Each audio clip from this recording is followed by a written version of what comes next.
एक पूरा दिन लगाकर ईडी ने जिस तरह से दिल्ली के पूर्व मंत्री सौरभ भारद्वाज के घर पर रेड की है और जो सिलसिलेवार तरीके से एक प्रेस कॉन्फ्रेंस के जरिए सौरभ भारद्वाज ने बताया है, उसको सुनने के बाद आपके कान खुल जाएंगे, आंखें खुली की खुली रह जाएंगी कि किस तरह से हरासमेंट का एक अलग लेवल स्टार्ट हो चुका है। सौरभ भारद्वाज ने अपनी प्रेस कॉन्फ्रेंस के दौरान सोचिए ये सब बातें भी बताई हैं कि कैसे उनके परिवार पर असर भी पड़ा है। साथ ही परिवार जो है अब वो क्या करेगा जब सामने इस तरह से ईडी आ जाएगी, तो क्या करे?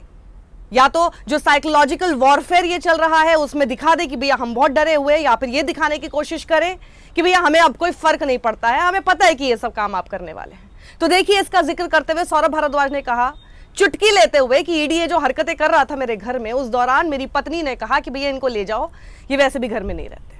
और बेटी ने कहा कि पापा क्या होगा, हम लोग फेमस हो जाएंगे ना आप अगर अरेस्ट हो जाओगे। मेरे फैमिली को यह अंदेशा दिया गया कि अब रात भर रुकेंगे और लेके जाएंगे।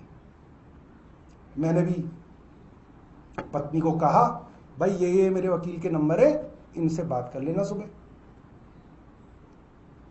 और पूरा का पूरा माहौल, ये लोग इतने तेज और इतने मजे हुए खिलाड़ी हैं, ये आपको साइकोलॉजिकली मैनिपुलेट करते हैं और आपके पूरे परिवार को मैनिपुलेट करते हैं।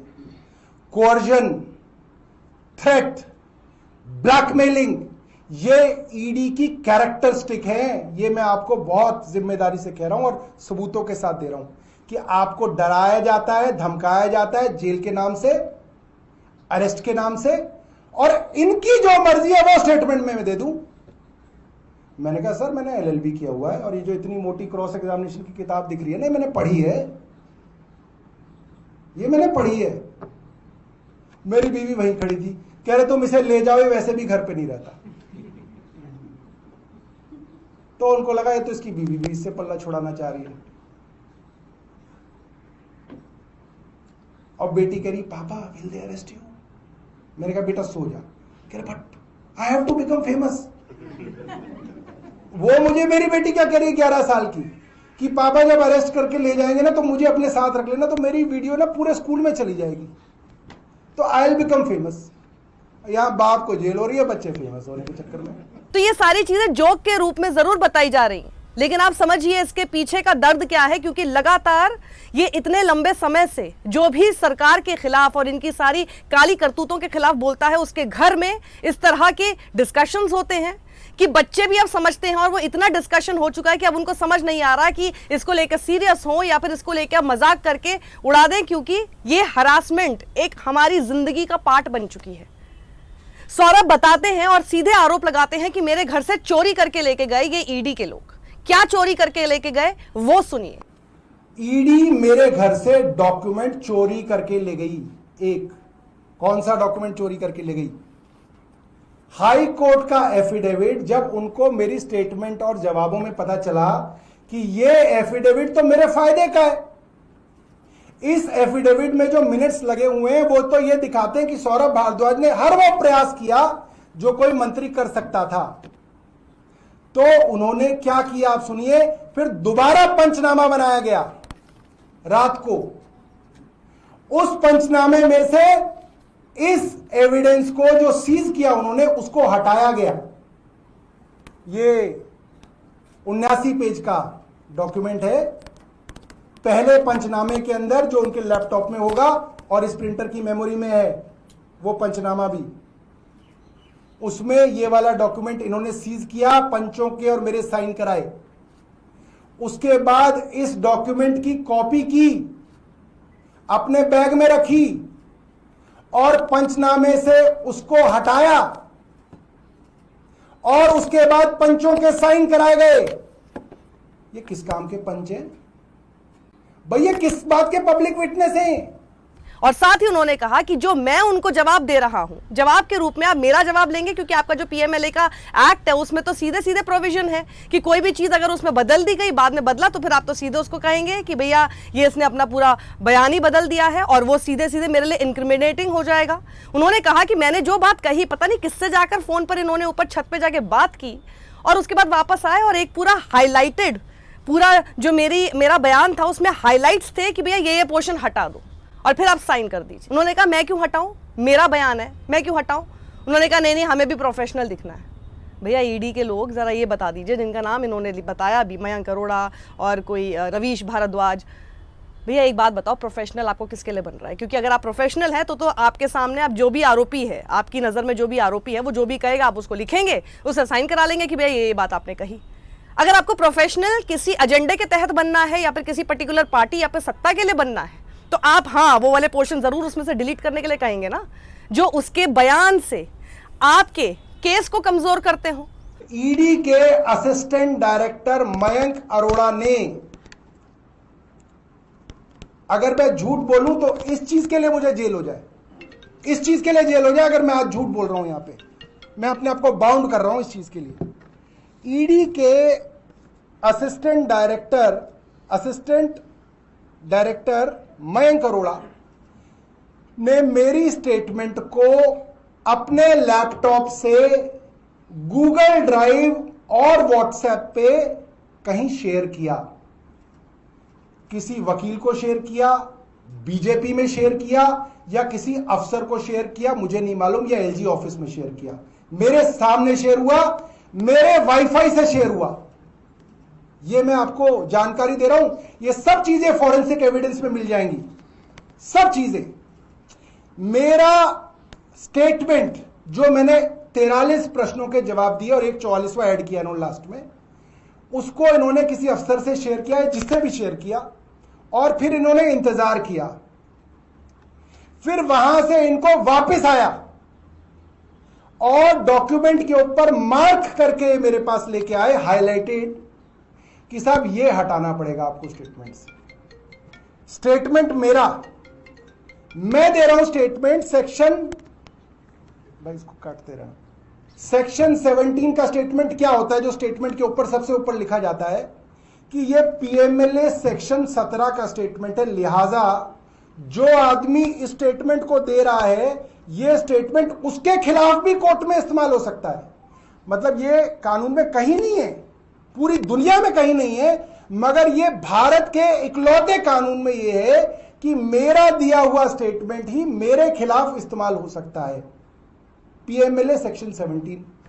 और ये स्टेटमेंट ऑन ओथ है, और अगर मैं इस स्टेटमेंट में झूठ बोलूंगा तो मुझे ही जेल भेज दिया जाएगा, क्योंकि मैंने झूठ बोला। तो मैं ओथ पे दे रहा हूं। मैंने कहा असिस्टेंट डायरेक्टर साहब, ये स्टेटमेंट मेरा है, मैं ओथ पे दे रहा हूं सेक्शन 17 में, मैं जो चाहूंगा वो दूंगा ना, आप कोई ना इसमें से काट दोगे, आप कैसे हटा दोगे इसके अंदर से स्टेटमेंट? कह रहे सर समझो, हमारे को भी तो प्रोफेशनल दिखना है। मैंने कहा क्या मतलब हुआ? कह रहे सर ऐसे कोई ना, जो आप कहोगे मैं लिख सकता हूं। मैंने कहा फिर क्या लिखोगे आप? कह रहे नहीं सर, जो मुझे ठीक लगेगा मैं वो लिखूंगा। मैंने कहा वाह भाई वाह, हम घास खाते हैं।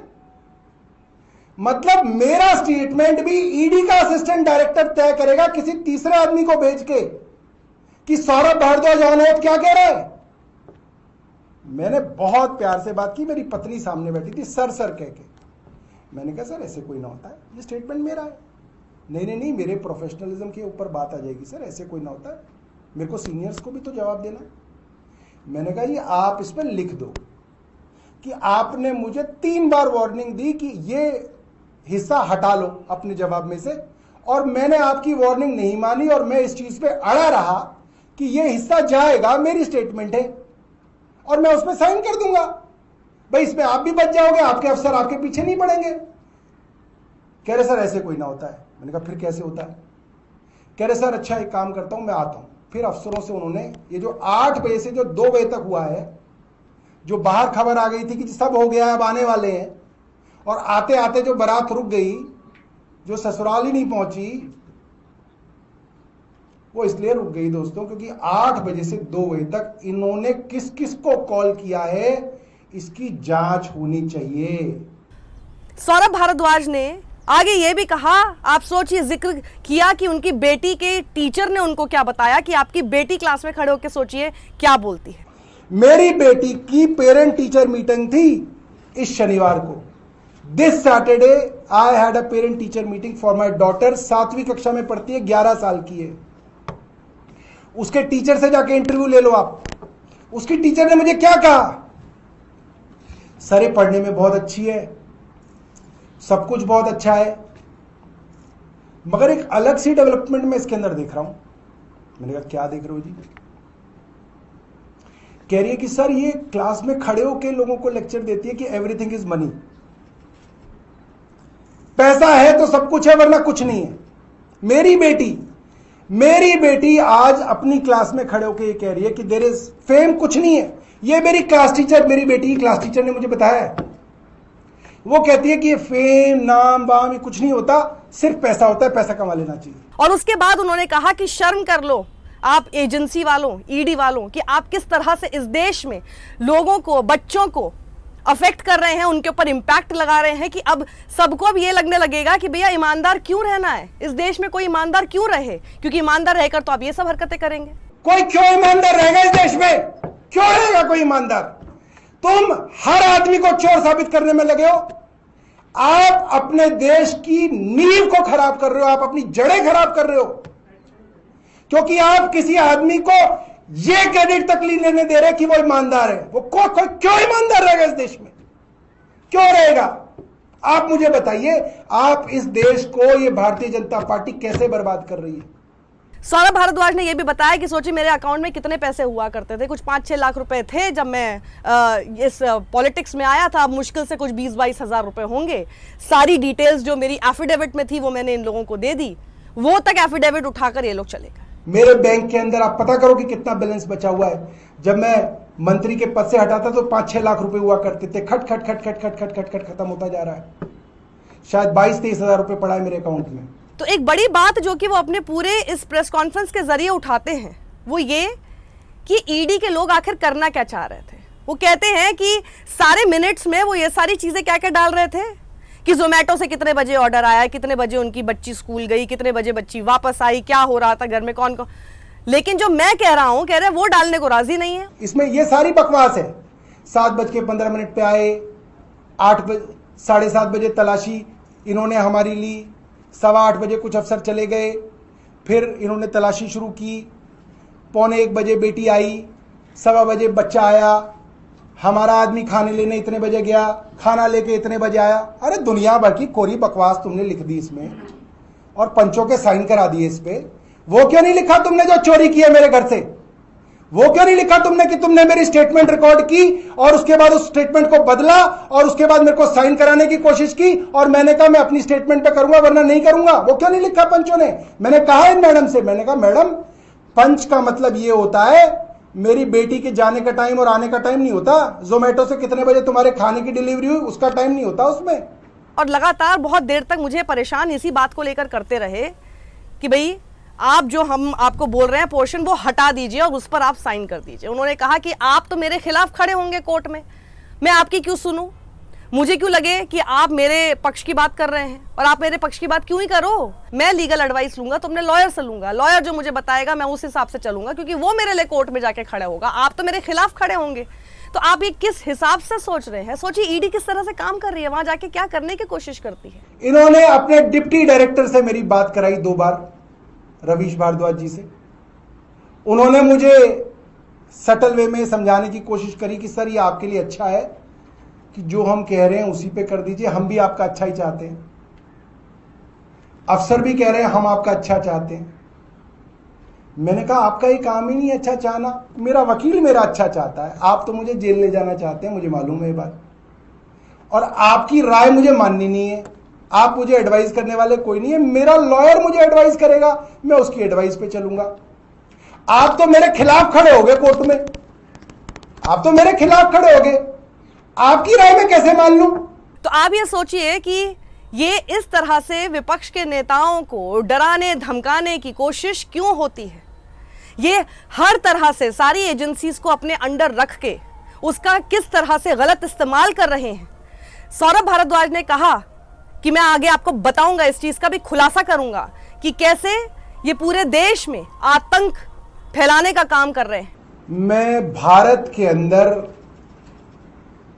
जो एक एजेंसी पिछले कई सालों से आतंक फैला रही है, एनफोर्समेंट डायरेक्टरेट और इनके अफसरों को एविडेंस के साथ, सबूतों के साथ एक्सपोज करूंगा कि कैसे ईडी के अफसर क्रिमिनल कॉन्स्पिरेसी करते हैं केंद्र सरकार के साथ मिलके अलग अलग राजनेताओं को फंसाने की। They are part of a criminal conspiracy and I will expose them today with evidence.